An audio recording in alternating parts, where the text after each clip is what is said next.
Okay, today I'm going to take a look at two low-budget red dot rifle scopes. I decided to bring some of my hunting techniques into the present. Two reasons. I'm starting to get older, and my eyesight is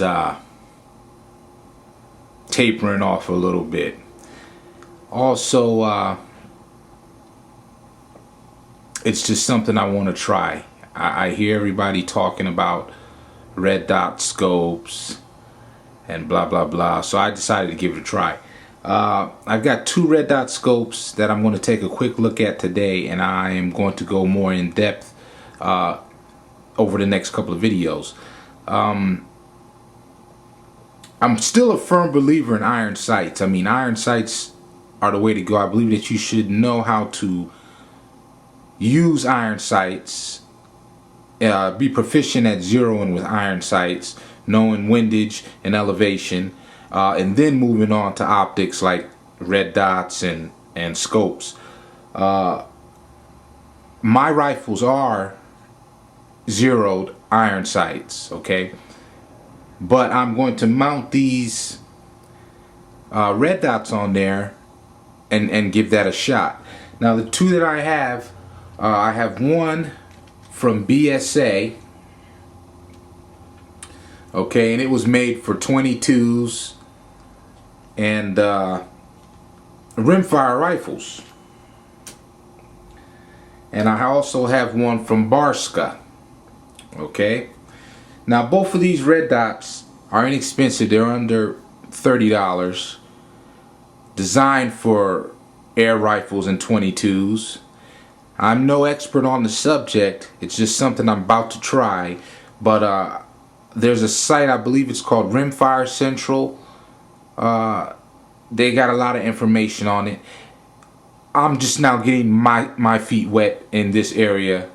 So, you know, this is not pro advice. It's just something I'm putting out there so that you can further investigate and decide what it is you want to use yourself. Okay, the first one that we're going to take a look at is a BSA scope. Pretty simple and standard design. Battery cover. Also the rheostat, which positions brightness. It has brightness in increments from 1 to 11. Okay, 1 being the lowest setting, 11 being the highest. All you do is just turn it to set it at the brightness level you want. Elevation knob. Adjust to strike it around up or down. Windage knob. Adjust to strike it around left or right. It also has integrated rails, 3/8-inch rails, to easily slip onto your rifle. It comes with covers, okay, and pretty inexpensive, under $30, probably around 28, somewhere in that area.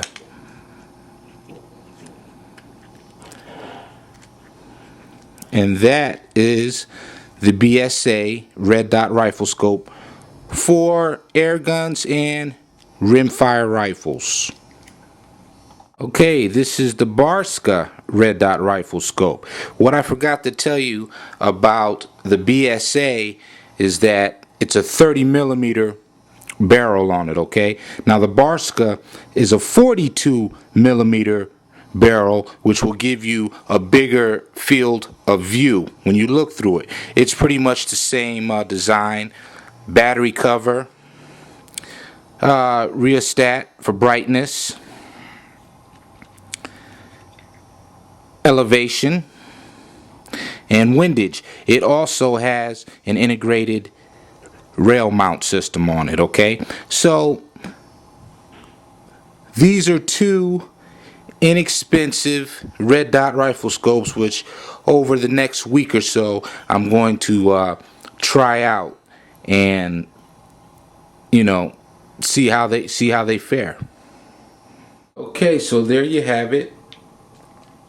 The BSA red dot rifle scope for rimfires. I got this one at Cabela's for approximately $28, $29, somewhere in that neighborhood.